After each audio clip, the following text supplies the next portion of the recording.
Okay, hello everyone, this is the Science Chef. I want to carry out the qualitative analysis on specimen C for the 2026 WAEC Chemistry Practical. Okay, we are told to use a mixture of starch and lead 2-triazocarbonate for ratio 1:1. So I'm going to take a spatula full of each of them. Right, this is my lead carbonate.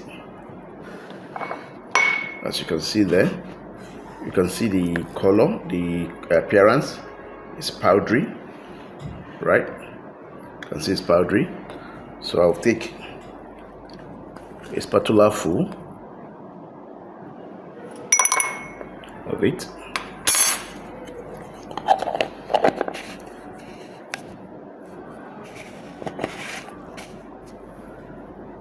and a spatula full of the starch. That's after rinsing my spatula, or you can use 2 different spatulas of different sizes too. Sorry, of the same size.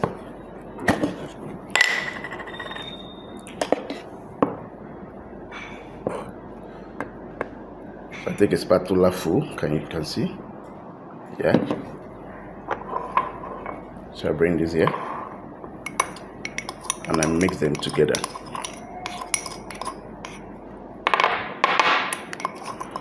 So I mix them thoroughly.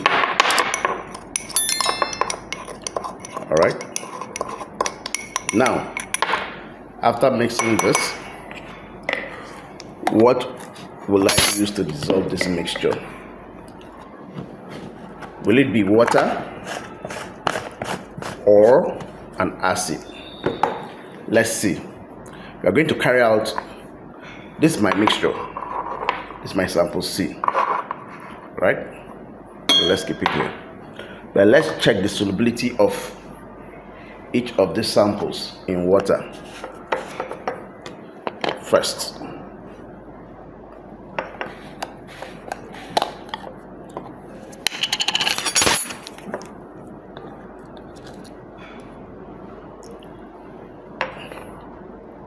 I'm taking a small sample of this guy, of the lead 2-triazocarbonate 4 in water. I want to dissolve it, add water to it to see whether it will dissolve.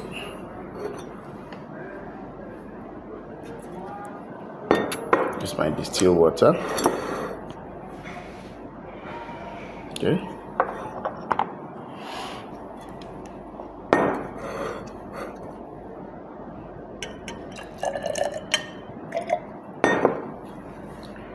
Lead 2-triazocarbonate 4 is insoluble in water. So how about starch?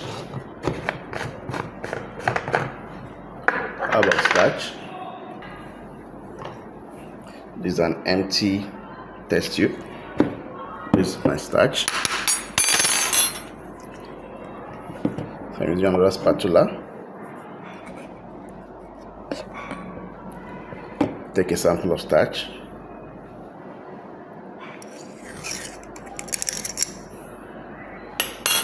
And I add water to it.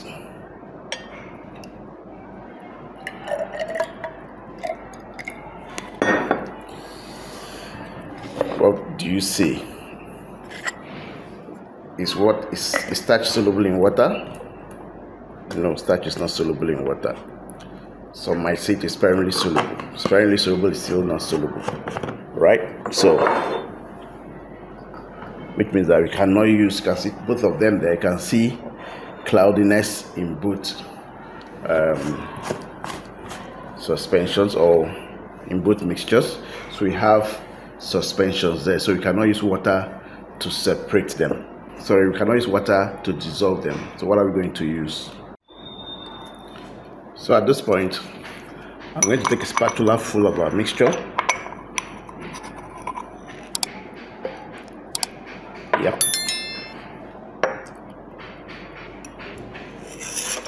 Why do I have to take a spatula full?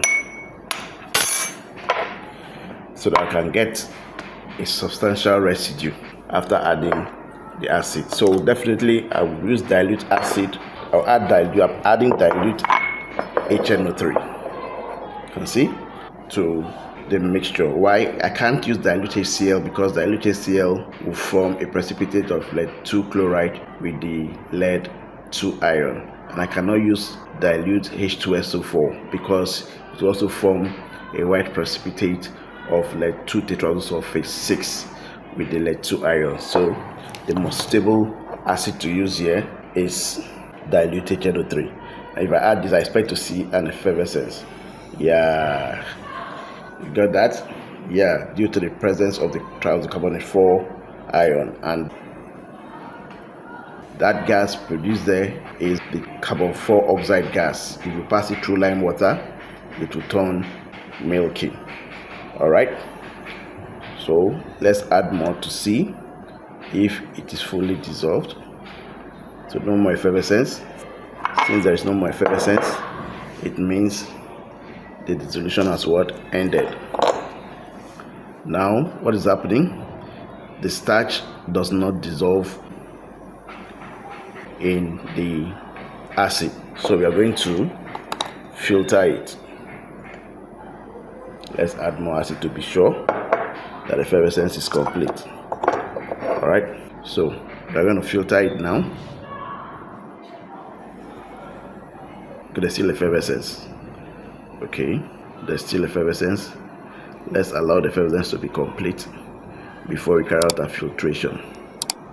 Okay, you can still see some sediment at the bottom. Effervescence is still taking place. You can see, because can you see bubbles going up?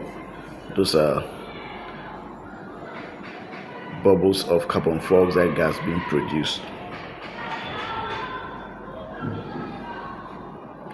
So you allow this to be completed, and thereafter we'll carry out the filtration and then carry out the test on the filtrate and the residue. You can see here the effervescence is completed. You can still see some sediment. These sediments or suspensions are due to the presence of the starch, right? The starch does not dissolve in the acid. If the starch were not present, if we didn't add the starch, we would have obtained a clear solution like what you see at the top layer, right? So we're going to filter this now. So what do?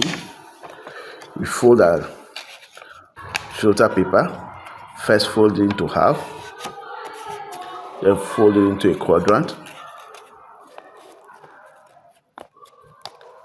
then fold it into a quadrant, then open up one of the cones, all right, and then place it in your filter funnel. Are we together? Then put it inside the test tube. All right, so I need to adjust this, okay, so I can pick this. So with this now, I'm going to pour this.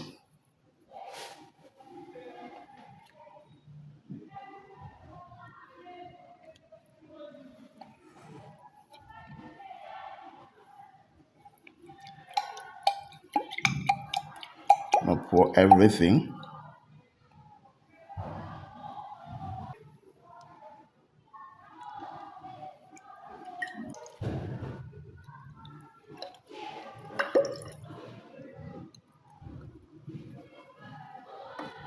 I pour everything into